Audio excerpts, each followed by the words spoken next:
Inirekomenda ng pamunuan ng Bambang National High School or BNHS ang paglilipat ng 5 mag-aaral sa ibang paaralan matapos masangkot sa isang marahas na insidente ng pambubuli sa kapwa mag-aaral na kumalat pa sa social media.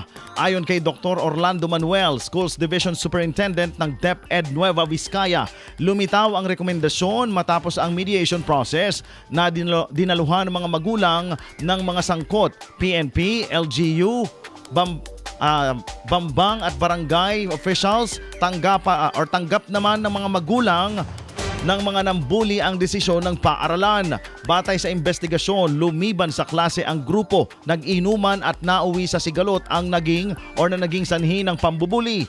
Nakuna ng video ang insidente at ikinalat sa social media, kaya't itinuturing din itong kaso ng cyberbullying. Dagdag ni Manuel, iniimbestigahan pa rin kung paano nakuha ng mga estudyante ang alak. Nananawagan din siya sa mga magulang na mas pagtuunan ng pansin ang pagbabantay sa mga anak upang maiwasan ang ganitong mga insidente. IFM News.